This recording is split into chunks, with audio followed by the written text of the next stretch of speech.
மத்தேயு எழுதின சுவிசேஷம் 8ஆம் அதிகாரம் 16, 17 வேகமா வாசிப்போம். அஸ்தமான போது பிசாசு பிடித்திருந்த அநேகரை அவரிடத்தில் கொண்டு வந்திருந்தார்கள். அவர் அந்த ஆவிகளை தமது வார்த்தையினாலே துரத்தி பிணியாளிகளை எல்லாரையும் சொஸ்தப்படுத்தினார். அவர் தாமே, பாருங்க 17வது வசனத்தில், அவர் தாமே நம்முடைய பலவீனங்களை, எல்லாரும் சொல்லுங்க, அவர் தாமே நம்முடைய பலவீனங்களை ஏற்றுக்கொண்டு நம்முடைய பலவீனங்களை ஏற்றுக்கொண்டு, நம்ம எல்லாரும் சொல்லணும் அந்த வார்த்தையை, நம்முடைய பலவீனங்களை ஏற்றுக்கொண்டு நம்முடைய நோய்களை சுமந்தார். அதில் ஒரு வார்த்தையில் ஒரு விசேஷம் இருக்குது, அதனால தான் திரும்ப சொல்லுங்க. நம்முடைய பலவீனங்களை ஏற்றுக்கொண்டு நம்முடைய நோய்களை சுமந்தார். என்னுடைய பலவீனத்தை ஏற்றுக்கொண்டு என்னுடைய நோய்களை இயேசு சுமந்தார். ஆமீன் சொல்லுமா? இன்னும் பார்த்தீங்கன்னா 1 பேதுரு 2ஆம் அதிகாரம் 24வது வசனத்தை சொல்லுது, நாம் பாவத்துக்கு செத்து நீதிக்கு பிழைத்திருக்கும்படி அவர் தாமே நம்முடைய பாவங்களை சிலுவையின் மேலே சுமந்தார், அவருடைய தழும்புகளினாலே குணமானீர்கள், அவருடைய தழும்புகளினால் குணமானீர்கள். அப்போ அதில் போட்டிருக்குது, நம்முடைய பலவீனங்களை என்ன செய்தாராம்? ஏற்றுக்கொண்டார். நம்முடைய நோய்கள் என்ன செய்தார்? ஏற்றுக்கொண்டார். நம்முடைய நோய்களையும் நம்முடைய பலவீனத்தை அவர் ஏற்றுக்கொண்டு சிலுவையில் சுமர்ந்து தீர்த்தார் அப்படின்னு போட்டிருக்குது. 1 யோவானில் போட்டிருக்கு, சுமந்து பாவத்தை சுமந்து தீர்த்தார், பலவீனத்தை சுமந்து தீர்த்தார், வியாதிகளை சுமந்து தீர்த்தார். அப்படி சொல்லணும். சுமந்து தீர்த்துட்டாரு, அதை முடிச்சுட்டாரு, அதான் முடிந்தது அப்படின்னாரு. ஆமாம், எல்லாம் முடிந்தது அப்படின்னாரு. ஆண்டவர் சிலுவையில் சம்பாத்தியம் பண்ணின ஒரு விலையேறப்பட்ட ஒன்று தெரியுமா? ஹீலிங், சுகம், மனிதனுக்கு ஆரோக்கியத்தை கொடுக்கும்படி, பலவீனத்திலிருந்து, வியாதியில், பாவ திரும்பத்தை வருகிற வியாதி பலவீனத்திலிருந்து விடுவிக்கும்படி ஆண்டவர் சிலுவையில் சம்பாத்தியம் பண்ணின சுகம் அது நமக்குரியது. ஆமீன் சொல்லும். அல்லேலூயா. இந்த அறியாமையினால தான் சில பேர் சில நேரங்களில் வியாதியில் பலவீனத்தில் இருப்பாங்க. நம்ம ஒரு முடிவுக்கு வந்துட்டோம் பாருங்க, இயேசுநாதரால் எதெல்லாம் சுகமாக்க முடியுங்கிறது நமக்கு ஒரு முடிவு இருக்குது. தலைவலி, மூக்குவலி, கைவலி, கால்வலி, இடுப்பு வலி, நரம்பு, இதெல்லாம் இயேசு சுகமாக்கிடுவார். ஆனால் சுகர் வியாதி என்ன செய்ய மாட்டார் இயேசு? அது என்ன செய்யாது? அது சொல்லுங்க, என்னையும் சேர்த்தான் சொல்கிறோம், அது என்ன செய்யாது? அது சுகமாகாது அப்படின்னு நம்ம என்ன செஞ்சுட்டோம்னா ஒரு முடிவுக்கு பண்ணிட்டோம், அது சுகமாகாது. கேன்சரு அவரால் என்ன செய்ய முடியும்னா தலைவலிக்கு அவர் சுத்தமாக்க அவர்கிட்ட இப்படி நம்ம பண்ணார். இந்த அறியாமையும் இதான் தேவனுடைய வல்லமை என்ன செய்யுது. ஆமாம், என் கூட இருக்கிற காலாட்கள் 6 லட்சம் பேருக்கும் 6 லட்சம் புருஷர்களுக்கும் நீர் ஒரு மாதத்துக்கு காடை கொடுப்பேங்கிறீரே, இது நடக்கிற காரியமா? 6 லட்சம் புருஷர்கள், அவங்களுக்கான மனைவி, அவங்களுக்கான பிள்ளைகள், 20, 24, 30 லட்சம் ஜனங்களுக்கு ஒரு மாதத்துக்கு இறைச்சியை கொடுப்பேன்னீரே. பாண்டவர் சொல்வார், கர்த்தருடைய கரம் குறுகி இருக்கிறதோ, என் வார்த்தையின்படி நடக்குமோ நடவாது என்று நாளை தினத்தில் காண்பாய். வேதம் சொல்லுகிறது, கர்த்தரிடத்திலிருந்து ஒரு காற்று புறப்பட்டு, ஆமென், சமுத்திரத்திலிருந்து காடைகளை வரவழைத்தது. இஸ்ரவேலின் பாளையத்தில் அது விழுந்து கிடந்தது. மறுநாள் பார்த்தா எல்லாம் காடையாக கிடக்குது. அவர்கள் திருப்தியாக புசிக்க கர்த்தருடைய கரம் குறுகவில்லை. நான் சொல்றேன், நீங்க எவ்வளவு தேவனுடைய மகத்துவத்தை, தேவனுடைய வல்லமையை அவரால் எவ்வளவு முடியும்னு நீங்க விசுவாசிக்கிறீங்களோ அதை பொறுத்து தான் கர்த்தர் உங்களுக்கு கிரியை செய்ய முடியும். நீங்கள் எந்த அளவினாலும் நீங்கள் அளக்கப்படுகிறீர்களோ அந்த அளவினால் தான் உங்களுக்கு மறுபடியும் அளக்கப்படும் என்பதை நீங்க மறந்து போகக்கூடாது. எந்த அளவுக்கு, அதனால தான் வேதத்தை வாசிங்க அப்படிங்கிறோம். வேதத்தை வாசிக்கிறவனுக்கு தான் விசுவாசத்தில் விசாலம் உண்டாகும். இல்லை ஒரு குறுகிய விசுவாசத்தில், ஒரு குறுகிய கட்டமைப்புக்குள்ள இருப்போம். ஆண்டவரால் எல்லாம் கூடும் என்று விசுவாசிக்க வேண்டும். எந்த வியாதிக்கும் அவர் பரிகாரத்தை செய்திருக்கிறார். ஆமென். மனுஷனால் ஆகாததெல்லாம் தேவனால் ஆகும், மருத்துவத்தால் கூடாததெல்லாம் அவரால் ஆகும். மரித்தோரை உயிரோடு கூட எழுப்ப கூடுமானால் எந்த வியாதியும் சுகமாக்க அவரால் கூடும். எந்த வியாதிக்கும் பரிகாரம் அவரிடத்தில் உண்டு. அவர் நான் உன் பரிகாரியாக்கி கர்த்தர் என்று சொல்லி இருக்கிறார். அவருடைய தழும்புக்கு வல்லமை இருக்கிறது. இன்றைக்கும் இயேசுவின் நாமத்தில் வல்லமை உண்டு. இன்றைக்கும் இயேசுவின் நாமத்தில் சுகம் உண்டு. அவர் நாமத்தை விசுவாசிக்க கூடாதபடிக்கு பல அவிசுவாசங்கள், பல போராட்டங்கள், பல எண்ணங்கள், பல சோதனைகள் உங்க எண்ணங்களில் இருக்குமானால் இன்றைக்கு ஆண்டவர் அதை அப்புறப்படுத்தி சுகமாக்க, விடுவிக்க கர்த்தர் போதுமானவராக இருக்கிறார். ஒரு பையனை தூக்கிட்டு ஒரு தகப்பன் ஓடி வர்றாரு. அது மார்க்கில் இருக்குது. தூக்கிட்டு வந்துட்டு இயேசு கிறிஸ்துவனுடைய சீஷர்ட்டை கொண்டாந்து கொடுக்குறாரு. அதை நீங்க இப்படி ஆகிடும், ஒரு பிசாசு பிடிச்சவங்க வாயிலேருந்து நுர தள்ளுது, அது வந்து தீயில தள்ளுது, தண்ணியில தள்ளுது, சாகிற மாதிரி அந்த அந்த ஆவி அவனை கசக்குது. அவன் குஷ்டரோகி இல்லை, சந்தரரோகி. ஆமா, சந்தரரோகி. அப்போ இயேசு மலையிலேருந்து ஜெபம் பண்ணிட்டு வராரு. எல்லாம் அவரை பார்த்தவொன்னே அவர்கிட்ட போயிட்டாங்க. என்ன பிரச்சனை என்னன்னு, ஐயா இப்படி சீஷர்ட்டை கொண்டு வந்தேன் ஐயா. ஆண்டவருக்கு அங்கே கோவம் வந்தது பாருங்க. எது வரைக்கும் நான் உங்களிடத்துல பொறுமையா இருப்பேன், விசுவாசம் இல்லாத சந்ததி என்று அதில் அவங்களை கோவப்படுவார் இயேசு. கோவப்பட்டு அதில் தான் அவர் கோவப்படுதார். விசுவாசிக்காத மேலே கோவப்பட்டுட்டு அப்படின்ட்டு. அப்போ அவர் கேட்குற, இது எவ்வளோ நாள் இருக்குதுன்னு அவர் கேட்குறாரு. சிறு வயது முதல் கொண்டு இருக்குது அப்படிங்கிற. அப்போ இயேசு அவன்கிட்ட கேட்பாரு, இதை செய்ய என்னால் முடியும்னு நீ விசுவாசிக்கிறாய் அப்படின்னு கேட்பாரு. அப்போ அவன் ஒரு வார்த்தை சொல்லுவான் பாருங்க, ஆண்டவரை நான் விசுவாசிக்கிறேன், ஆனாலும் கூட என் அவிசுவாசம் நீங்கும்படி எனக்கு உதவி செய்யுங்கன்னு கண்ணீரோடு சத்தமிட்டான். இயேசு அந்த சொன்ன ஒரு வார்த்தையில அந்த சிறு வயதிலிருந்து இருந்த அந்த பலவீனத்தை ஒரு நொடியில நீக்கி போட்டார். நமக்கு என்னன்னா, நமக்கு தடை, ஹீலிங் என்ன தடை அப்படின்னா அவிசுவாசம். இது ரொம்ப நாளா பார்த்தாச்சு, இது எல்லாருக்கும் தான் இருக்குது. நம்ம ஒரு முடிவு பண்ணிட்டோம் பாருங்க, எல்லாருக்கும் தான் இருக்குது, எனக்கு மாத்திரம் இல்லை, நிறைய பேருக்கு இருக்குது. அதனால இது போகாது, இது அப்படித்தான் இருக்கும் அப்படின்னு நம்மளே என்ன செய்தோம்னா, நம்ம மனநிலையில பிசாசு அப்படி ஒரு சிந்தனையை போட்டு நம்மளும் அதோட வாழ ஆரம்பிச்சிட்டோம். ஆனால் நான் சொல்றேன், வேதம் அப்படி சொல்லவில்லை. வசனம் சொல்லுகிறது, அவருடைய தழும்புகளினாலே குணமானீர்கள், நான் உனக்கு ஆரோக்கியத்தை வர பண்ணுவேன் என்று கர்த்தர் சொல்லியிருக்கிறார். ஆகையினால எனக்கு கர்த்தர் ஆரோக்கியத்தை வர பண்ணுவார். வியாதியோடு இருக்கணுங்கிற அவசியம் இல்லை. அப்படின்னா அவர் சிலுவைக்கு போனது என்ன வீணா? அப்படி இல்லை. அவர் சிலுவையில் எனக்கான எல்லா கரையத்தை செலுத்திட்டான். கைத்தட்டி கர்த்தரை துதிப்போம். அல்லேலூயா, ஆமென். முதல்ல நான் உங்களுக்கு ஒரு காரியத்தை சொல்றேன். முதல்ல ஹீலிங்காக முதல்ல 3 காரியத்தை வேகமாக சொல்லிட்டு நான் உங்களுக்காக ஜெபிக்க போறேன். முதல்ல ஒன்று புரிஞ்சுக்கிடுங்க. முதல்ல ஹீலிங்காக தெய்வீக சுகத்தை முதலாவது நான் சொல்றேன். என்னுடைய முதல்ல விசுவாசிக்கணும். ஆமென் சொல்லுமா. தேவன் தலைவலியா நேர ஆஸ்பத்திரியில் போய் நிற்கக்கூடாது. வயிற்று வலியா நேர ஆஸ்பத்திரி. என்ன இல்லை, 4 நாள் இருப்பில் ஒரு மனிதத்தில் என்னமோ குத்திக்கிட்டு இருக்கியா, போய் நிற்கிறாங்க ஆஸ்பத்திரியில். என்னதான் வந்துட போய் ஈட்டி வச்சா குத்திக்கிட்டு இருக்கிறாங்க. கொஞ்சம் பொறுமையாக இருந்து கொஞ்சம் விசுவாசிக்கணும். ஆண்டவர் என்ன செய்யணும், நீங்கள் தினந்தோறும் பைபிள் வாசித்து தேவனோடு தினந்தோறும் உறவாடுகிற நபராக இருந்தால் நான் சொல்கிறேன், நீங்கள் மருத்துவமனையை நாட மாட்டீங்க, மருத்துவராகிய தேவனை நாடுவீங்க. அல்லேலூயா சொல்லுமா. ஆசா தன் வியாதி நாட்களிலே கர்த்தரை தேடாமல் பரிகாரிகளை தேடினான் அப்படின்னு போட்டிருக்குது. நமக்கு பரிகாரியாகிய கர்த்தர். ஆமென் சொல்லுமா. அப்போ கொஞ்சம் முதல்ல நீங்கள் என்ன செய்யணும்னா, கொஞ்சம் பொறுமையை காத்து கொஞ்சம் அவர் தெய்வீக சுகத்தை நீங்கள் என்ன செய்யணும், விசுவாசிக்கணும். ஆமென் சொல்லுமா. அல்லேலூயா. பாருங்க, ஒரு வசனத்தை சொல்றேன். யோபு புஸ்தகத்தில் இருக்கு பாருங்க. யோபு 14 வாசிப்போம், வேகமாக வாசிப்போம். யோபு 14:14.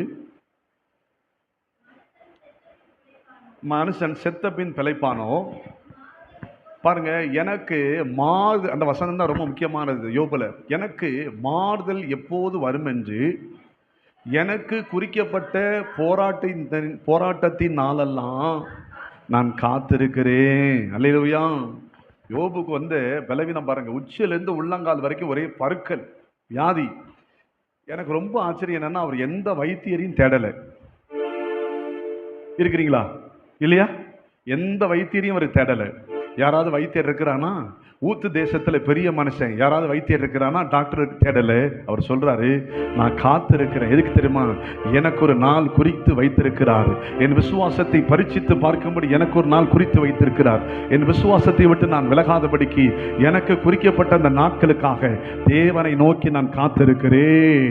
காத்திருக்கிறவர்கள் இரட்டிப்பான நன்மையை, தெய்வீக சுகத்தை பெற்றுக் கொள்வார்கள். நீங்க எந்த காரியத்திற்காக காத்திருக்கிறீர்களோ, நான் சொல்றேன், கர்த்தருக்கு காத்திருக்கிற நீங்கள் நிச்சயமாக சுகம் பெறுவீர்கள், விடுதலை பெறுவீர்கள். வியாதிகள் மறையும், பலவீனங்கள் மறையும். சொல்றான், எனக்கு குறிக்கப்பட்ட அந்த போராட்டத்தின் நாட்களுக்காக நான் காத்திருக்கிறேன். கைகளை தட்டி ஆமீன். உடனே மருத்துவத்தை தேடல. ஆமீன். அவன் வேற பாருங்க, எனக்கு ஆச்சரியமா இருக்கும். காத்திருக்கிறான். உடனே நம்ம ஒரு மூக்குலேருந்து லேசாக சளி வந்துருச்சுன்னா பிள்ளைகளை தூக்கிட்டு ஓடிடுறோம். அங்கிட்டு ஓடுறது காசு இருக்கிறதுனால தான் நீங்கள் ஓடுது. இல்லைன்னா என்ன பண்ணுவோமோ, ஆண்டவரேன்னு நம்ம இல்லையா? அப்போ நான் என்ன சொல்கிறேன், இருந்தாலும் இல்லாட்டாலும் நம்ம கர்த்தரை விசுவாசிப்பதற்காக அழைக்கப்பட்டிருக்கிறோம். இந்த உலகத்தில் ஜீவனுள்ள தேவன் யார் என்பது மற்றவங்களுக்கு தெரியாது, ஆனால் எனக்கு தெரியும். ஒரு தேவன் இருக்கிறார். அவர் பிரசன்னத்தை நான் உணர்கிறேன். அவர் வார்த்தையை நான் கேட்கிருக்கிறேன். அவரால் நான் மீட்கப்பட்டிருக்கிறேன்.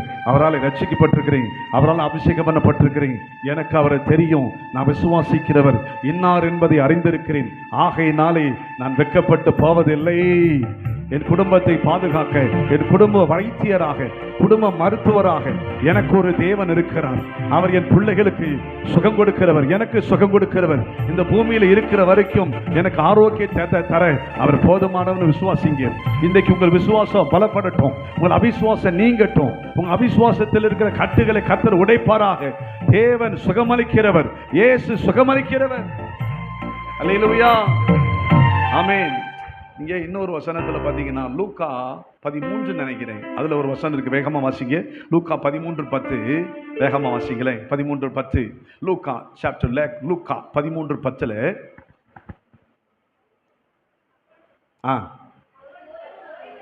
அது எப்படி போட்டிருக்குது? எப்படி அதுக்கு முன்னாடி ஒண்ணுமே வரலையா? ஒரு ஓய்வு நாளில் பாருங்க, ஒரு ஓய்வு நாள், ஏதோ ஒரு ஓய்வு நாள்ல இயேசு என்ன செய்தார்? ஜெப ஆலயத்துக்குள் பிரவேசித்தார். அப்புறம் வசனம் சொல்லுது, எத்தனை வருஷம்? 18 வருஷமாய் பலவீனப்படுத்தும். பாருங்க, ஜெபாலயத்துக்குள்ள இயேசு பிரவேசிக்கிறாரு. ஒரு ஓய்வு நாள் ஒரு ஜெபாலயத்துக்குள்ள பிரவேசிக்கிறாரு. ஆராதனை ஸ்தலத்துக்குள்ள பிரவேசிக்கிறாரு. அங்க ஒரு நாள் 2 நாள் இல்ல, 18 வருஷமா கட்டப்பட்ட ஒரு கூனி. 18 வருஷமா அவன் ஆலயத்துக்குள்ள இருக்கிறான். விசுவாசத்தை விடலை, ஆராதனை விடலை, சர்ச்சை விடலை, சபை விடலை. ஆனா அவ 18 வருஷமா சுகமாக்கப்படலை. ஆனா அவளுக்கு ஒரு நம்பிக்கை, நான் நம்பிக்கையோட வரேன், எனக்கு நிச்சயமா ஒரு முடிவு வரும், ஒரு நாள் கர்த்தர் என்னை விடுவிப்பார் என்று காத்திருந்தா பாருங்க. ஒரு நாள் அந்த சபைக்குள்ளே, அந்த ஆலயத்துக்குள்ளே இயேசு பிரவேசித்து கட்டப்பட்டிருந்த, பலவீனப்பட்டிருந்த, 18 வருஷமா தம்மை நம்பி இருந்த, தனக்காக காத்திருந்தவளை கர்த்தர் விடுவிப்பாரானால் நான் சொல்றேன், நீங்க காத்திருக்கிறது விருதாவாய் போகாது. நீங்கள் எதிர்பார்க்கிற முடிவை சமாதானத்துக்கு ஏதுவாய் கொடுக்க கர்த்தர் உண்மையுள்ளவராய் இருக்கிறார். நீங்கள் எதிர்பார்க்கிற முடிவு தீமைக்கானவைகள் அல்ல, அது நன்மைக்கு ஏதுவானவைகள் என்று ஆவியானவர் திருவரம் பற்றுகிறார். அந்த முடிவு தீமைக்கானதல்ல, நன்மைக்காகவே சமாதானத்துக்கு ஏதுவான முடிவை நான் உங்களுக்கு தருவேன் என்று கர்த்தர் வாக்கு பண்ணுகிறார். கைகளை நல்ல தட்டி ஆமென். யோசித்து பாருங்களேன், இல்ல அவங்க காத்திருந்தாங்க. யோபு என்ன செய்தாரு? அவர் உடனே தடாபடின்னு போட்டுக்கிட்டே 4 பேர் அங்கே கூப்பிடுப்பா, யார் இருக்கா கூப்பிடு, இந்த சுகமளிக்கிறவங்க யார் இருக்கிறாங்க, வைத்தியம் யார் இருக்கா, நல்ல டாக்டர் யாரு, ரொம்ப பார்க்கல. கர்த்தருக்கு ஸ்தோத்திரம். அது போல இப்போ 18 வருஷமா ஆலயத்துக்குள்ள இருந்து, அதான் எனக்கு ஆச்சரியம். தொடர்ந்து பலவீனம் வந்து நம்ம வரமாட்டோம். ஏங்க பலவீனம் வரல? அதே ஸ்டொமக் பெயினுங்க, நல்ல வீட்டில் படுத்திருக்கிறேன். நம்ம ஆளுங்க சொல்றது ஸ்டொமக் பெயினுக்கு ஒரு மாத்திரை போட்டு வர வேண்டியான கலது. நிறைய இப்பவும் பார்த்துருக்கேன், நிறைய கர்த்தருக்கு ஸ்தோத்திரம். மாடி சர்ச்சில் நாங்கள் ஆராதனை நடத்திக்கிட்டு இருந்தோம். அந்த இதுக்கு முன்னாடி அந்த சாமண்டிபுரத்தில் 2 காலம் வரல ஒரு அம்மாவுக்கு. அப்போ அங்கே நல்ல ஃபயர் ஆராதனை நடத்திக்கிட்டு இருக்கேன். நான் சர்ச்சில் ஆராதனை நடத்திக்கிட்டு 2 காலம் வரல பாருங்க. அந்த அம்மா தூக்கி கொண்டாந்து பின்னாடி கொண்டாந்து படுக்க வச்சுட்டு போயிட்டாங்க. அந்த அம்மா பேர் என்ன? மயிலு. நான் அப்படி நெஞ்சை நிமித்துக்கிட்டு வைராக்கியம் பாராட்டிக்கிட்டு இயேசுவின் நாமத்தில் எந்திரிச்சு நடங்கிறேன். அந்த அம்மா எந்திரிச்ச பாடல நான் நடந்துட்டேன். ஒன்று நீ நடக்கிறே இல்லை, நான் நடந்து போட்டுமானே, நான் போயிட்டேன். இந்த அம்மா நடக்கலைங்க. ஆனால் கை வச்சு நாங்கள் சபையாராக நல்ல ஜோம் பண்ணோம். அந்த அம்மா காலில் கை வைத்து முட்டியில் கை வைத்து ஜோம் பண்ண பாருங்க. ஆனால் தூக்கிட்டு போயிட்டாங்க. கடைசி 2 நாள் கழிச்சு பார்க்குறேன், அந்த அம்மா நடந்துகிட்டு இருக்குது.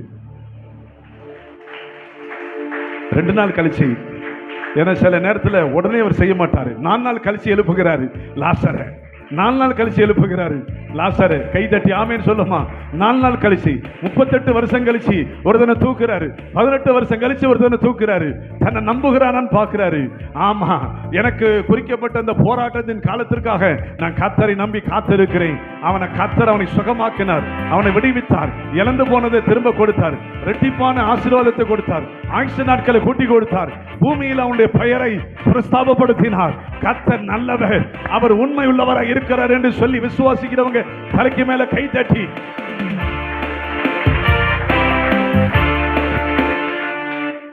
அல்லேலூயா. 15ஆம் அதிகாரத்தில் லூக்காவில் வராருலையே ஒரு தகப்பன் இல்லையா, ஒரு தகப்பன் வராரு. அவர் நல்ல அழகா சொன்னார், நித்திய அழகா சொன்னார். ஒருத்தன் சீர்கட்டவன், இன்னொருத்தன் யாரு, மனங்கட்டவன். மறந்துட்டே அதுக்குள்ள நான் ஞாபகம் வச்சிருக்கேன் பாருங்க. ஒருத்தன் சீர்கட்டவன், இன்னொருத்தன் மன ரீதியாக கட்டுப்போனவன், இன்னொருத்தன் வெளியரங்கமாக சீர்கட்டவன், இப்படி சொன்னார். இப்போ இந்த 2 பேரும், ஒருத்தன் சீர்கட்டவன், ஒருத்தன் வந்து என்ன கட்டவன், மனம் கட்டவன். நல்ல வேலை, மானம் கட்டவன் இல்லை, சரி. இந்த 2 பிள்ளைகளுக்கும் இந்த தகப்பனுடைய சொத்துல உரிமை இருக்கா இல்லையா? தகப்பன் செத்தே போயிட்டாருங்க. பிள்ளைகள் மேல கோபத்துல யார் பேர்லையும் எழுதி வைக்கல. இந்த சொத்து ஆட்டோமேட்டிக்கா யாருக்கு போகும்? இப்ப நம்ம தகப்பன் மரித்து அடக்கம் பண்ணப்பட்டு உயிர் தெளிந்து போயிட்டாரு. அவர் சம்பாத்தியம் பண்ணின சுகம் அவர் உயிர் எழுதல, ஆனா அவர் பிள்ளையாகி அவர்களுக்கு தான். அப்பம் என்கிற சுகம் எனக்கு தான், உங்களுக்கு தான். விசுவாசிக்கிறவங்க நீங்க ஆக்ஷன் பண்ணும்போது உங்க சரீரத்துல வியாதி மாறிடும் பாருங்க. ஆமா, விசுவாசிக்கும் போதே, நம்பும் பொழுது அந்த மகிமை, அந்த பிரசன்னம், அந்த சுகமளிக்கிற வல்லமை, இயேசுவை மகிமைப்படுத்தும் போது ஆவியானவர் இறங்கி உங்க சரீரத்தில் மாற்றத்தை ஏற்படுத்துவார். வியாதிகள் மறையும், பலவீனங்கள் மறையும், கட்டிகள் காணாமல் போகும், வேதனைகள் நீக்கப்படும் என்று சொல்லி ஆவியில நான் சொல்லுகிறேன். கைகளை தட்டி ஆமென். அப்போ ஒரு தகப்பனுடைய சொத்து அவர் மரித்து போனாலும் அது தன்னை போல தன் பிள்ளைகளுக்கு எப்படி போய் சேருமோ, அதே போல இயேசு இந்த உலகத்தில் வந்து சம்பாத்தியம் பண்ணி வைத்த அத்தனை நன்மையும், அத்தனை ஐஸ்வர்யங்களும், அத்தனை சுகமும் எனக்குரியது. கைகளை தட்டி, அது எழுதப்பட்ட உரிமை. நான் அவருடைய பிள்ளையா இருக்கிறபடினால் அது எனக்குரியது என்று சொல்லி உரிமை பாராட்டுங்க. ஆரோக்கியம் எனக்குரியது, சுகம் எனக்குரியது. வியாதி என்னை விட்டு விலகட்டும், பலவீனங்கள் என்னை விட்டு விலகட்டும். அடிக்கடி வருகிற வியாதி, அடிக்கடி வருகிற பலவீனங்கள், அடிக்கடி வருகிற சோர்வுகள், என்னை பயமுறுத்துகிற ஆவிகள், என்னை தள்ளாட விடுகிற முழங்காலை இயேசுவின் நாமத்தில் விலகட்டும். பயத்தின் ஆவி விலகட்டும். இன்றைக்கு கர்த்தர் உங்க மத்தியில எழுந்தருளுவீராக, பலப்படுத்துவீராக. திடனற்ற இருதயங்கள் திடப்படுத்தப்பட ஜெபிக்கிறேன். கர்த்தருக்கு பயப்படுகிறவனுக்கு திட நம்பிக்கை உண்டு என்று எழுதியிருக்கிறபடி ஒவ்வொருவருக்கும் ஒரு திட நம்பிக்கை வருவதாக, ஒரு கான்பிடன்ட் வருவதாக. அல்லேலூயா. இல்ல, எத்தனை பேர் ஆமென் சொல்றீங்க? ஆமென், அல்லேலூயா. சகோதரர் ஈசாக்குக்கு ஒரு வீடு இருக்குது, அவர் இருக்கிறாரு. ஆனா இப்ப அந்த வீட்டை என்ன செய்ய முடியாது? அவரு பிள்ளைகள் அனுமதி இல்லாம யாருக்கு என்ன செய்ய முடியாது? விற்க முடியாது. ஏன்னா அது அவர் பிள்ளைகள் 2 பிள்ளைகள் இருக்குது. ஒரு பேச்சுக்கு சொல்ல வரேன், இல்லை நான் வந்து வித்துடுறேங்க அப்படின்னா விற்க முடியாது. அப்படி விற்க போனார்னா நானே நோட்டீஸ் விடுவேன், அவருக்கு 2 பிள்ளைகள் இருக்குங்க அப்படிம்பேன். அந்த பிள்ளைகள் வந்து மேஜர் ஆகி அவங்களுக்கு நன்மை தீமை தெரிஞ்சு கையெழுத்து போடுகிற வரைக்கும் இந்த சொத்தை யாரும் என்ன செய்ய முடியாது. என்ன ரத்த சொந்தம் இயேசுக்கு எனக்கு என்ன உறவுன்னா ரத்த சொந்தம் எனக்கு அவருக்கு இருக்கிறது. அதான் மாதம் திருவந்து எடுக்கிறேன். அவருடைய ரத்தத்தினாலே அவருடைய ரத்தத்தில் எனக்கு பந்தம் இருக்கிறது. ஆகையினாலே அவர் சம்பாத்தியம் பண்ணி வைத்திருக்கிற சுகத்தில் எனக்கு உரிமை இருக்கிறது. ஆமென், அல்லேலூயா. கர்த்தருக்கு மகிமை உண்டாகட்டும். அல்லேலூயா. சரி, இது ஒரு காரியத்தை. அப்போ நம்ம தெய்வீக சுகத்தை என்ன செய்யணும் தெரியுமா? நம்பணும். எல்லாரும் சொல்லுங்க, தெய்வீக சுகத்தை கொஞ்சம் நம்பணும். ரொம்ப முடியாத ஒரு இக்கட்டான நிலை இப்படி வந்தால் கூட யோபுவே போகல ஆஸ்பத்திரிக்கு. அங்கே நீங்கள் போயிடாதீங்கன்னு நான் சொல்ல வரல. சிபிஎம்ல அப்படி தான் டீச் பண்ணுவாங்க. ஆஸ்பத்திரிக்கு போனால் நீங்கள் அந்த சபையில் அங்கத்தினராக இருக்க முடியாது. சிபிஎம் சபையில் இன்றைக்கி அப்படி இருக்குது. மருத்துவம் எடுக்கக்கூடாது, மருத்துவமனைக்கு போகக்கூடாது, மருந்து எடுக்கக்கூடாது. ஆனால் சில மருந்துகளை பைபிளை எடுத்ததா சில ஆதாரங்களை போட்டிருக்கிறாங்க. ஒவ்வொருத்தருடைய விசுவாசம் ஒவ்வொரு மாதிரி இருக்கும். ஆனால் நான் உங்களுக்கு சொல்கிறேன், தொட்ட தொண்ணூறுக்கெலாம் போகாதீங்கிறேன். கொஞ்சம் ஜெபம் பண்ணுங்க, தலையில் கை வச்சு ஜெபம் பண்ணுங்க, என்ன பூசி பாருங்க. உங்களில் ஒருவன் வியாதிப்பட்டால் மருத்துவரை வரவழைப்பானாக, இல்லை டாக்டரை வரவழைப்பானாக, ஸ்பெஷலிஸ்டை வரவழைப்பானாக, சில்ட்ரன்ஸ் டாக்டரை என்ன செய்வானாக? வரவழைப்பானாக. டிஎஸ்சிக்கு போவானாக, மருத்துவமனைக்கு போவானாக, வருவானாக. அப்படியே போட்டிருக்குது. உங்களில் ஒருவன் வியாதிப்பட்டால் சபையில் இருக்கிற மூப்பரை வரவழைப்பானாக. அவன் வந்து கர்த்தருடைய நாமத்தினால உங்களுக்கு எண்ணெய் பூசி ஜெபம் பண்ணுவான். அப்பொழுது விசுவாசமுள்ள ஜெபம் பிணியாளியை ரட்சிக்கும். இதை ட்ரைன் பண்ணியிருக்கிறோமா? இதை செயல்படுத்துகிறோமா? எடு பணத்தை, குடிக்கார அங்கே போ, இங்கே போ, இங்கே போ, அங்கே போ, இந்த ஆள் சரி நாங்கள் அங்கே போ, அந்த ஆள் சரி, அந்த ஆள் சரியில்லை, இங்கே போ, இங்கே கேட்கல, இங்கே போ, கடைசி எல்லா பக்கம் போயிட்டு எல்லாத்தையும் செலவழிச்சிட்டு அநேக வைத்தியர்களாலே தன் ஆஸ்தியெல்லாம் செலவழிச்சிட்டு கடைசி வந்தா பாருங்க ஒரு கூமுட்டை, யாரு? பெரும்பாடு ஸ்திரீ. அந்த மாதிரி கோமாளித்தனம் பண்ணாம ஆஸ்தியை காப்பாத்திக்கங்க, சுகத்தையும் உங்களுக்கு உரியது. எல்லாத்தையும் செலவழிச்சிட்டு வந்தாலும் அவர் சுகமாக்குவாரு. இல்ல நீ எல்லா பக்கம் போயிட்டு வந்துட்டே அதனால நான் சுகமாக்க மாட்டேன்னு சொல்றவர் இல்ல நம்ம ஆண்டவர். நீ எல்லாத்தையும் தொலைச்சிட்டு வந்தாலும் ஏன் தான் சுகமாக்குறான்னு தெரியல. தட்டி எல்லா பக்கம் போயிட்டு வந்துட்டான், நானா இருந்தா இவனுக்கு நீங்க சுகம் கொடுக்கணுமா? எத்தனை இடத்துக்கு போயிட்டு வந்துட்டான் தெரியுமா ஆண்டவரே? இல்ல இல்ல, அவ என்ன தொடட்டும், நான் சுகம் கொடுக்கிறேன், என்ன தொடட்டும், சுகம் கொடுக்கிறேன். என்ன விசுவாசித்தா மகிமையை பார்த்துட்டான், சுகத்தை பாப்பா. கை தட்டி ஆமேன் ஆமேன். நீ விசுவாசித்தால் தேவ மகிமையை காண்பாய். தெய்வீக சுகத்தை, தெய்வீக மகிமையை. தேவனுடைய வார்த்தை மருந்து, தேவனுடைய வார்த்தை மருந்து, தேவனுடைய வார்த்தை மருந்து. அல்லேலூயா ஆமீன் சொல்லம்மா. அப்போ நீங்க நல்ல கவனிங்க. அப்போ தெய்வீக சுகத்துக்காக கொஞ்சம் என்ன செய்யுங்க, நான் கொஞ்சம் காத்துருங்க, பக்கத்துல கைப்பிடிச்சு கொஞ்சம் என்ன செய்யுங்க, விசுவாசத்தை விட்டுறாதீங்க, விசுவாசத்தை என்ன செய்யாதீங்க. சுகர் சுத்தமாகுங்க அப்படி விசுவாசிங்க. சுகர்லாம் சுகமாகாதுங்கன்னு நினைச்சிடாதீங்க. அது அப்படி சொல்லிடாதீங்க. இப்படி சொல்லிட்டீங்கன்னா ஆண்டவரை துக்கப்படுத்தீங்கன்னு அர்த்தம்.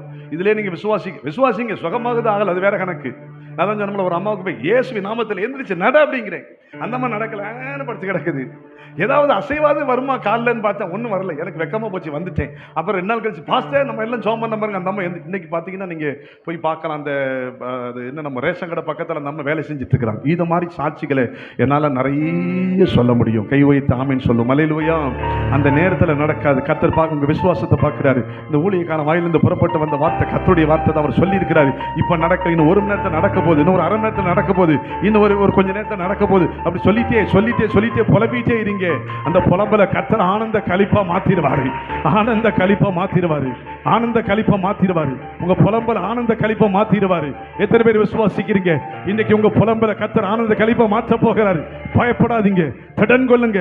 உங்களை குறித்து ஒரு திட்டம் இருக்கிற வரைக்கும் எந்த சத்துருவாலும் உங்களை தொட முடியாது. உங்கள் ஜீவன் கர்த்தருடைய கரத்தில் இருக்கிறது. உங்க ஜீவன் கர்த்தருடைய கரத்தில் இருக்கிறது. ஜீவனை கொடுப்பதற்காக அல்லவா வந்தார். அந்த ஜீவன் பரிபூர்ணப்படும்படி வந்தார். அல்லேலூயா ஆமென் சொல்லுமா. 2வது ஒரு காரியத்தை சொல்கிறேன். Mark 2:5, mark 2:5. சீக்கிரம் வேகமா, எனக்கு 5 நிமிஷம் தான் டைம் இருக்குது. மார்க் 2:5 பாருங்க. மார்க் 2ஆம் அதிகாரம் 5வது வசனத்தில் இப்படி ஒரு வசனம் இருக்குது. இயேசு அவர்கள் விசுவாசத்தை கண்டு திமிர்வாதக்காரனை பார்த்து, மகனே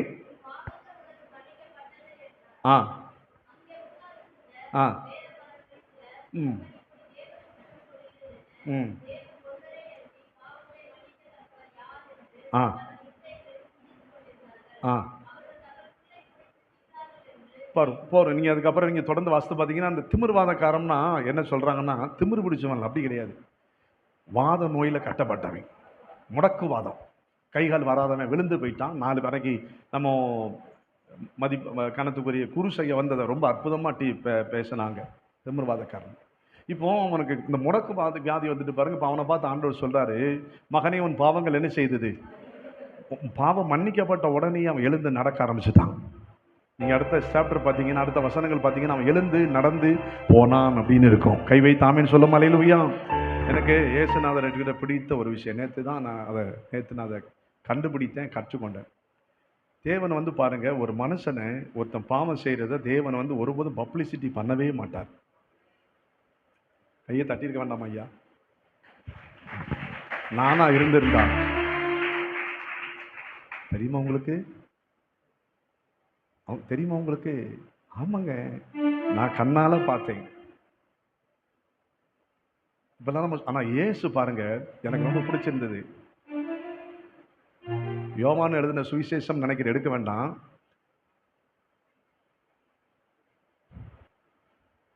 7ஆம் அதிகாரம்னு நினைக்கிறேன். அதில் ஒரு விபச்சாரத்தில் கையுமையுமே பிடிச்சிட்டு வந்து ஒரு ஸ்திரியை கொண்டு வந்துட்டாங்க. பிடிச்சிட்டு வந்துட்டு அவங்க எல்லாம் கேட்குறாங்க, இவளை விபச்சாரத்தில் நாங்கள் கையுமையுமே என்ன செஞ்சிட்டோம்? பிடிச்சிட்டோம்.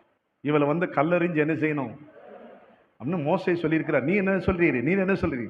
அவர் எதுவுமே பேசல. நீ என்னடா சொல்றது, நான் என்னடா அப்படி கீழே உட்காந்து கையில் விரல எழுதிட்டே இருக்கிறாரு.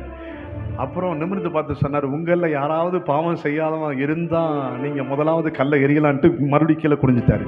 நிமிர்ந்து பார்க்குறாரு, ஒருத்தனையும் காணோம். பைபிளில் போட்டிருக்குது, இருங்க வாங்க, பைபிளில் போட்டிருக்குது, ஒருவரையும் காணலைன்னு சொன்னதுக்கு பார்த்ததுக்கு பின்னாடி அவர் கேட்குறாரு, ஸ்திரீயே உன் மேலே யாருமே கல்லெறியலையா அப்படிங்க. ஆமாண்டவரே, அப்படின்னா நானும் உன்னை ஆக்கிரத்திருக்கல, இனி பாவம் செய்யாத. எப்போ சொன்னார் தெரியுமா? எல்லாரும் போனதுக்கு பின்னாடி. எல்லாரும் போனதுக்கு பின்னாடி ஒருத்தர் இல்லை, தனியா பேசுகிறாரு, தனியா பேசுகிறாரு, தனியா பேசுகிறாரு. கைதட்டி தலைக்கு மேல.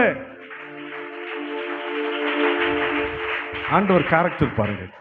நம்மளா இருந்தா சபைக்கு மாத்திரமா நான் தெரிவிப்பேன், இந்த பட்டணத்துக்கே தெரியப்படுத்தி அவங்க எந்த சபைக்கும் போக விடாம எல்லா ஊழியக்காரங்களையும் சொல்லி கேவலப்படுத்தி, எங்க ஊர்ல சொல்லுவாங்க கீத்துப்படுத்தி, கேவலப்படுத்தி கீத்துப்படுத்தி செங்க சுமக்க வச்சு அவன் இனிமே கிறிஸ்துவ தேடிடுவானா?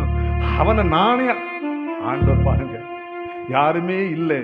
இந்த சமரியாஸ்திரி கிட்ட போய் பேசுகிறாரு, தனியா போய் பேசுகிறாரு, எல்லாரையும் சாப்பாட்டுக்கு அனுப்பிச்சு விட்டாரு. ஒரு கோமாளிகள் பாருங்க, சீஷர்கள் எங்க திரும்ப இயேசுநாதருக்கு ஒரு ஆளுக்கு சாப்பாடு வாங்குறதுக்கு எத்தனை பேர் திரும்ப போயிருக்கிறான்? எத்தனை பேர் போயிருக்கான்? எல்லாரும் போயிட்டான். ஏன்னா எவனாவது வாங்கிட்டு எடுத்து வாங்கி தின்ட்டு வந்துட்டோம்னா,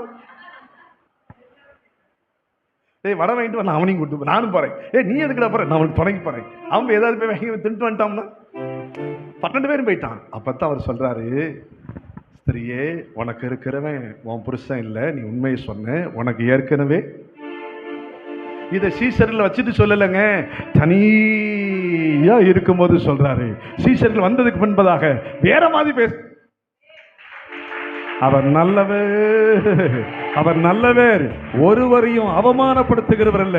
உங்க பலவீனத்தை சொல்லி கேவலப்படுத்தி கேவலப்படுத்தி அவமானப்படுத்துகிறவர் அல்ல. அது எவ்வளவு எவ்வளவு அற்புதம், எவ்வளவு நன்றி நன்றி நன்றி. யார் வேணாலும் உங்களை குத்தலாம், ஆனா அவர் உங்களை குத்துகிறவர் அல்ல. ஆமீன் சொல்லுமா? ஆமீன். இப்படி சொன்னா நான் நிறைய சொல்லிட்டே போவேன். அந்த 38 வருஷம் ஒருத்தன் வியாதியை படுத்திருந்தான் பாருங்க, கோமாளி ஒருத்தன் படுத்திருந்தான். அவன் ஆண்டவர் சொஸ்தமாக்கிட்டாரு. அது சொஸ்தமாக்குனது ஓய்வு நாள். அவன் போறான், எந்த படுக்கையை எடுத்துக்கொண்டு போனோடனே படுக்கையும் தூக்கிட்டு போறான், இந்த பிஞ்ச பாய் தலைவாணிகளும் தூக்கிட்டு போறான். நீ அங்கல்லாட படுத்து கிடந்த, ஆமா இது ஓய்வு நாளாச்சே, நீ அந்த நினைச்சு பாரு, இல்லை என்ன வந்து சுகமாக்குனவர் படுக்கை எடுத்துக்கொண்டு போன்னு சொன்னாரு. ஏன்டா அவனை சுகமாக்கினாங்கன்னா அந்த கோமாளி சொல்கிறான், எனக்கு யாருன்னு தெரியல, இங்கே கூட்டம் நிறைய இருந்துச்சுங்கிறான். எத்தனை வருஷம் வியாதி? 38 வருஷம் வியாதியாக இருக்கிறான். ஏசு பாருங்க, சைடில் என்னன்னு ஒரு சவுண்டு விட்டுருக்கிறது எந்திரிச்சு நடந்துச்சான்.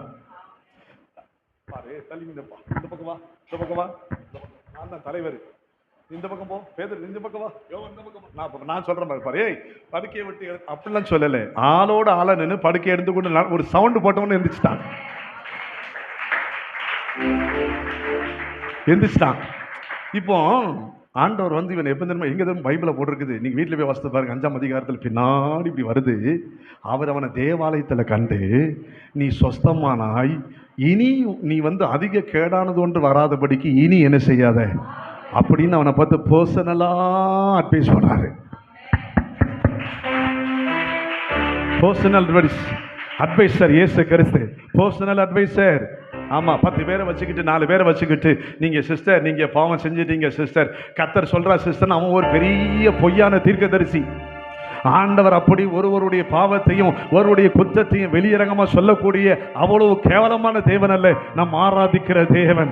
அவர் தனிப்பட்ட முறையில் என்னோட வந்து சஞ்சரிக்கிறவர், என்னோடு பேசுகிறவர். நாரா சேகோரோ ரஹா சேகா. நல்ல கைகளை தட்டி, இந்த தெய்வம், இந்த தேவன் என்னுடைய தேவன், இந்த தேவன் என்னுடைய தேவன் சொல்லுங்க, இந்த தேவன் என்னுடையவர். என்னை காக்கும் இறைவன் நீரே,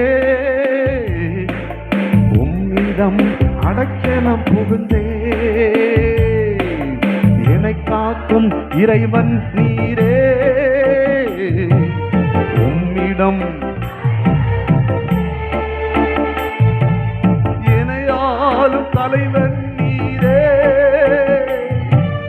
உம்மை அன்றி ஆசை வேறில்லை. எனையாளும்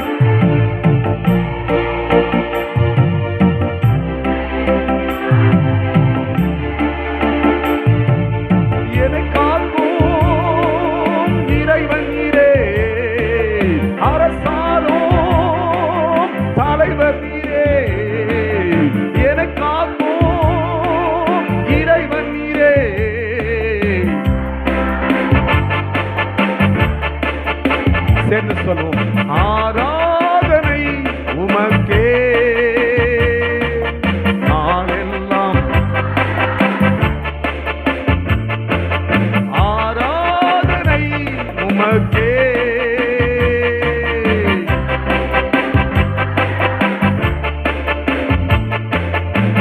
முன்னே எனக்கு நிறைவான மகிழ்ச்சி உண்டு,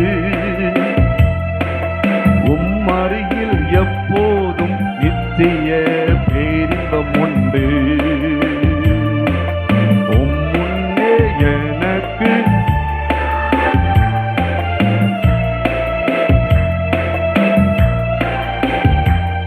நித்திய பேரின்பம் உண்டு. அல்லேலூயா. இதுல நிறைய கண்டென்ட் இருக்குது, ஆனா அதுக்கு அடுத்த அடிக்கு போகாதுன்னு ஆவியானவர் பேசுகிறபடினால நான் போகலை, இதோட நிறுத்திட்டேன். இன்னொரு காரியத்தை மாத்திரம் சொல்லிடுறேன். இன்னொன்று சொல்றேன். வியாதி வருவதுக்கு இன்னொரு காரணம் என்ன தெரியுமா? இயற்கைக்குன்னு ஒரு நீதி வச்சிருக்கிறார் கர்த்தர். இயற்கை, இந்த இயற்கையோட ஒத்து வாழக்கூடிய ஒரு ஒரு கட்டமைப்பு நம்ம சரீரத்துக்கு இருக்குது. அதை நம்ம மாற்றினோம் அப்படின்னா அதில் நமக்கு வியாதி வருவதற்கான சான்சஸ் இருக்குது. இப்போ ஒரு உதாரணத்துக்கு சொல்கிறேன் பாருங்களேன். கடந்த நாட்களில் நான் ஒரு டாக்டரை சந்தித்தேன். ஒரு காரியமாக அவர்கிட்ட பேசிகிட்டு இருக்கும்போது நல்ல எனக்கு ரொம்ப க்ளோஸ். அப்போ அவர் சொன்னார், அவர் சொன்ன ஒரு சில காரியங்கள் எனக்கு சொன்னார். நான் சொல்கிறேன் பாருங்க. அப்போ அவர் நான் பேசிகிட்டு இருக்கும்போது ஒரு 1/2 மணி நேரம் எங்களோட ஒரு ஃபேமிலியை பேசிக்கிட்டார். அப்போ அவர் சொன்னார், இந்த லிப்டிக்ஸ் போடுறாங்க இல்லையா, லிப்டிக்ஸ் போடுறாங்க இல்லையா, சொல்லுங்க சொல்லுங்க, லிப்டிக்ஸ் போடுறாங்க இல்லையா, இந்த லிப்டிக்ஸ் போடுறதுனால என்ன நடக்கும் அப்படின்னா, இப்போ லிப்டிக்ஸ் போடும்போது இப்போ நம்ம வெளியே டீ கொடுக்குறோன்னு வைங்களேன், டீ குடிக்கும்போது லிப்டிக்ஸ் என்ன செய்யும், என்ன செய்யும், வாய்க்குள்ள போகும், வயிற்றுக்குள்ள போயிடும். நம்ம தடவி இருக்கிறதே வாயில தானே தடவி இருக்கிறோம். வாயில தடவி இருக்கிறது எங்க போயிடும், வயிற்றுக்குள்ள போயிடும். டீ குடிக்கும் போது வயிற்றுக்குள்ள போயிடும், தண்ணி குடிக்கும் போது வயிற்றுக்குள்ள போயிடும். சரி, சாப்பிட போறோம், கையை கழுவுமா உதட்ட கழுவிட்டு இருப்பாங்க, இப்படியே கழுவிட்டு இருக்கிறோம். நான் பார்க்கிறேன், சாப்பிடும்போது யாராவது டீ கழுவாங்க. அப்போ என்னன்னு இது கலைஞர், ஏன்னா சாப்பிடும்போது இருக்கிறோமா இல்லையா, அது அப்படியே சாப்பிடும்போது அது என்ன செய்யுது. இப்போ அவரு நான் சொல்ற ஒரு முக்கியமான ஒரு டாக்டர், அவங்க ஒரு இந்த மருத்துவத்தில் சர்ச் பண்ணி பார்த்துருக்குறாங்க. 60% பெண்கள் கேன்சர், லங்ஸில் கேன்சர் வந்து பாதிக்கப்பட்டிருக்கவங்க இவங்கெல்லாம் யாருன்னா உதட்டில் லிப்டிக்ஸ் போட்டவங்க. இதை சாப்பிடும்போது, தண்ணி குடிக்கும்போது, வெந்நி குடிக்கும்போது இது உள்ளே போய் போய் போய் போய் பார்த்தீங்கன்னா கர்த்தருக்கு ஸ்தோத்திரம், அதை லங்ஸை பாதிச்சிருது. அதில் நிறைய கெமிக்கல் சேர்க்கறதுனால தான் உங்கள் உதடு பார்க்கும்போதே காஷ்மீர் ஆப்பிள் மாதிரி தெரியுது. ஆனால் அதை தொடச்சாச்சுன்னா கண்டங்கரையர்னு இருக்கும்.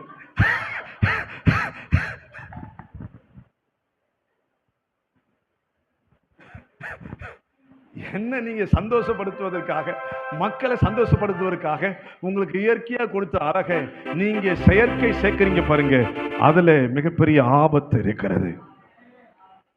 அன்னைக்கு முடிவெடுத்தேன், இனிமேல் நீங்க 2 பேர் என்ன செய்யக்கூடாது, லிப்டிக்ஸை என்ன செய்யக்கூடாது, தொடவே நீங்க கூடாது. உங்க உதடு இருக்கிற வண்ணமா பலவீனத்தை வந்ததுக்கு பின்னாடி அதை பார்க்கிற சக்தி நம்ம இருதயத்துக்கு கிடையாது. கரெக்டு தானா? ஆமா. இன்னொன்னு சொல்றாரு, இந்த கண்மை போடுறாங்கல்ல, இப்படி கண்மை போடுறாங்கல்ல, இதுலயும் இப்போ நிறைய கெமிக்கல் வந்துருச்சு. ஒரிஜினல் மாதிரியே இருக்கும், உண்மையிலே பார்த்தா சில பேருக்கு இப்படி நம்ம இப்படி அழைச்சிருப்பாங்க பாருங்க, என்னடா இது இவங்களுக்கு இந்த புருவம் இவ்வளவு அழகா கருகருன்னு இருக்குதுன்னு பார்த்தா கடைசி கூர்ந்து பார்த்தா தெரியும் அவங்க மைய அடிச்சிருக்காங்கன்ட்டு. அப்போ அதுலயும் என்ன அதுல இந்த சின்ன சின்ன பொறிகள் இந்த மாதிரி வந்து முகம் வந்து கருத்து போயிருந்தான். இதனால சில வியாதி வருதுன்னு அவர் நிறைய விஷயங்களை நீங்க நான் சொல்றேன், இயற்கைக்கு மாற நீங்க செயற்கை எது செய்தாலும் அது நிமித்தம் வியாதிகள், பலவீனங்கள் வரும் என்பதை நீங்க மறந்து போகாதீங்க. கை வைத்து ஆமென் சொல்லும். அல்லேலூயா. அதனால தயவு செய்து நீங்க லிப்டிக்ஸ் நீங்க போடாதீங்கன்னு சொல்றீங்க. ஆமா, அது உங்களை பார்க்கறதுக்கு நல்லா தான் இருக்குது, ஆனா தேவன் ரசிக்கிற மாதிரி இல்லை. நான் சொல்றேன், அவர் ரசிக்கிற மாதிரி நீங்க இருங்க. வெளிப்புறமான தோற்றம் அல்ல, இருதயத்துல மறைந்திருக்கிற குணமே உங்களுக்கு அலங்காரமா இருக்க கடவுது. அன்பு, இரக்கம், தாழ்மை, பொறுமை, கிருபை. கைதட்டி அவர் ரசிக்கிற அந்த அன்பு, அவர் ரசிக்கிற அந்த கிருபை, அவர் ரசிக்கிற அந்த தாழ்மை, அவர் ரசிக்கிற அந்த அந்த அந்த அந்த அந்த தாழ்மை, அந்த பொறுமை எதிர்த்து பேசாம இருக்கிறது. அப்புறம் இன்னொன்னு சொன்னாரு, பெரிய பெரிய கடைகள்ல வந்து சாம்பார் வந்து சூடு பண்ணாமலே அப்படி திறந்தே வச்சிருந்தாலும் கெட்டு போகாம இருப்பதற்காக சாம்பார்ல ஒரு விதமான மருந்து கலக்குறாங்களாம். அவங்க அன்னன்னைக்கு சாம்பாரை காலி பண்ணியிருந்தாங்களா என்ன, மிச்ச சாம்பாரை நாங்கள் தூர ஊற்றிட்டாங்க அப்படின்னு சொல்கிறாங்களா? அப்படி சொல்கிறாங்களா? வச்சு சாம்பாரை தூர ஊற்றிட்டு மறுநாள் நாங்கள் உங்களுக்கு அந்த சாம்பார் ஏற்கனவே 10 நாள் சூடு பண்ணி தான் உங்களுக்கு தந்துட்டு இருக்கிறான். அதைத்தான் நம்ம உறிஞ்சி உறிஞ்சி குடிச்சிக்கிட்டு வரோம். இது கெட்டு போகாமல் இருப்பதற்காக, குருமா கெட்டு போகாமல் இருப்பதற்காக சாப்பாடு நிறைய மருந்து கலக்கிறாங்க. அதனால என்ன சொல்கிறாங்கன்னா, கடையில் வாங்கி சாப்பிட்றத மேக்சிமம் நீங்கள் என்ன செய்யுங்க, அவாய்ட் பண்ணுங்க.